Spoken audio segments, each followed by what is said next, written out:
Yeah, so this is really interesting. At cseti.org, we actually have these up. But it was a very, very unusual thing that happened towards the end of that meeting. This was just 6 months ago or so at Joshua Tree National Park, and we had a rose quartz sphere, which is very powerful sort of connection electromagnetically. And we always have a set of electromagnetic devices. We have, as Linda mentioned, a portable laser radar detector that we keep out in the field.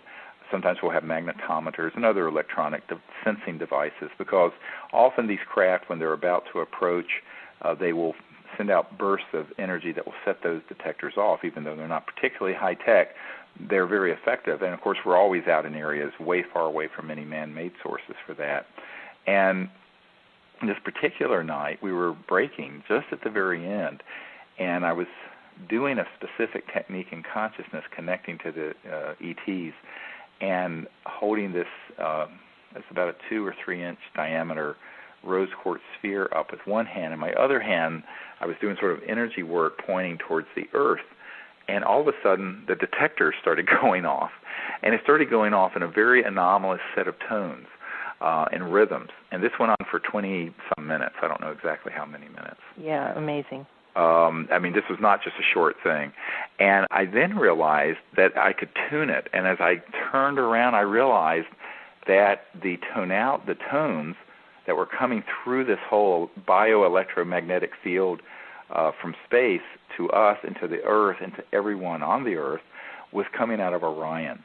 Now, I'm not saying, but it was in that sector of space where Orion is. If you look at the night sky, it's setting now around sunset in Orion, but it was out of that sector of space, and it's an amazing thing that happened. And that it was very clearly an energy shift. It wasn't just tones. It was like it affected everyone there. And even the coyote. The detector, I think, was just sort of a confirmation of the fact that energy was coming through us. Later, we actually took one of these high-powered lasers, and we signaled up in the direction of Orion, and these white lights started signaling back. And this went on for several minutes between our team and these ETs that were out in that area of the sky where Orion, sort of between Orion's belt and Orion's sword, but right in that area.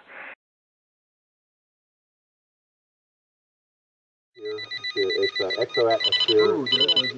Now they're confirming what I'm saying. Please listen. This is the master control craft from the Deep Space Center. See? And we are being bathed in celestial knowledge and light.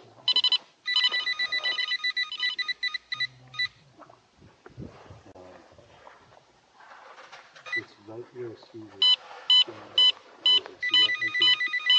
Look at this. Various frequencies simultaneously.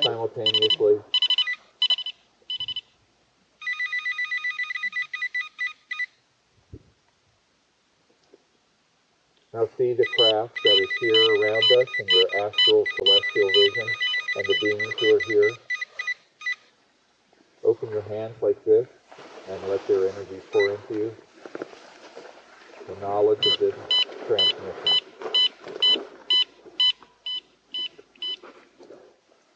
I told our group that as soon as we arrived in Nate Circle here, this would happen. Yeah, you did. Didn't I? You did. Yeah.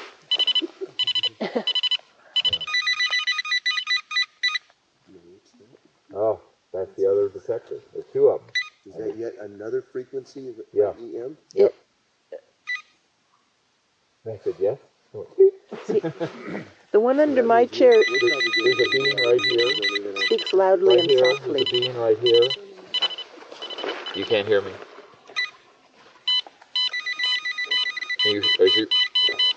Oh my God.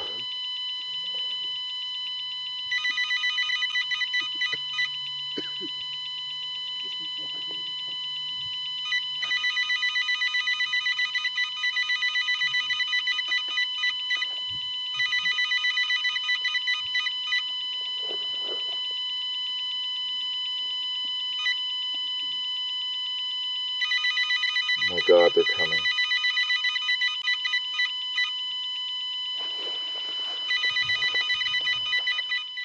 And so we call these the Orion transmissions, and they're at cseti.org also. But a very fascinating a contact event, and it wasn't just that there were these tones that went through this man-made machine that made these beeping tones that went on for 20-some minutes. It was the energy that was coming through us and from us then to the ground of the earth and through the earth into all of humanity. It was a clear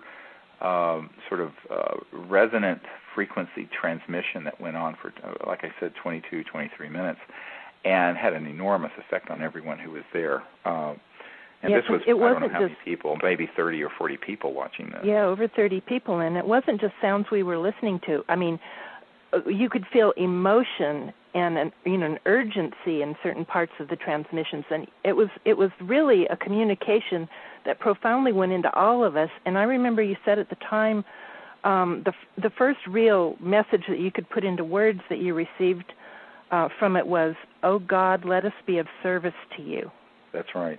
Yeah. No, it was very beautiful. Yeah, it was. And that's how we ended that particular night. Yeah.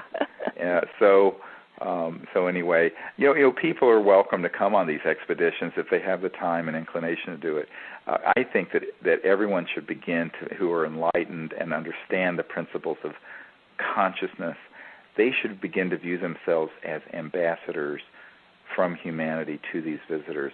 I think it's a very big mistake to wait for the U.S. State Department or the White House or Congress or the United Nations to do this. These visitors have been waiting for 60 years for that, and all they've gotten is denial or ridicule or being fired at. And so here's an opportunity. What we've tried to do is put together all the tools that people need, both in terms of understanding specific meditation techniques, in particular our contact protocols, as sort of a series of CDs that are in this training kit that are at disclosureproject.org, and people can then just do it. I mean, there's no kind of formal process here if you don't want to go through it. But if you want to, you can come on one of these expeditions, and you can find out the dates of these at cseti.org. I think that the key thing is to understand that everyone has this as sort of a sacred responsibility who's aware that we're not alone, because we can't abdicate this task any further to governments around the world that are twiddling their thumbs. I think that if the people will lead, the leaders will follow. And we're seeing this already. We're seeing that there was recently, for example, a meeting at the United Nations where 2 or 3 dozen countries were present, and it was a secret meeting, but I have people who I know who were there, where this whole issue is being discussed, and where there's this big debate going on in the international community about whether all this information should be disclosed and how it should be handled. Now, there were U.S. military people at this meeting trying to scare the hell out of everyone, saying, "Oh, well, we can't do this. It'll make the economy more unstable, and it'll do this." That's just typical fear-mongering nonsense. The truth of the matter is that if the people begin to do this, and there begin to be more and more of these events, everyone's heard of the Phoenix Lights, the big events that happened on March 13th, 1997 in Phoenix, Arizona. Well, what they don't know is that was a close encounter of the fifth kind, which is what we call these contacts, where we set up the protocols in consciousness and invite these craft in. We were there in Phoenix doing that the night that happened. And, in fact, the center of the sightings was right over a facility where we were putting together all the digital images to give to Congress for the briefings in April of 1997. And I had asked the ETs to show up and do something unmistakable and that there'd be good film footage, and it turned out that's exactly what happened. And so what you find is that if enough people, what would happen if thousands and even millions of people began to do this? I think you would find that the truth would have to come out, the technologies would have to come out after the truth that we're not alone. And when these technologies come out that deal with new energy, free energy, anti-gravity, then we're not going to have oil. We're not going to use oil. We're not going to use coal. We're not going to have 80% of the world in poverty. This will be the tide that will lift all ships. And this is what has been suppressed and kept secret now for decades, at least 60 years and maybe 100 years. And I think that what has to happen is that people have to learn about this, but not just stop with the passive learning. They need to go into action. And this is a way that everyone can learn to be an ambassador, a citizen ambassador to these visitors, and be an ambassador to the universe. And I invite everyone listening to look seriously into that and take that on as a really a sacred responsibility of this generation that's being ignored right now. And this is something we can all do.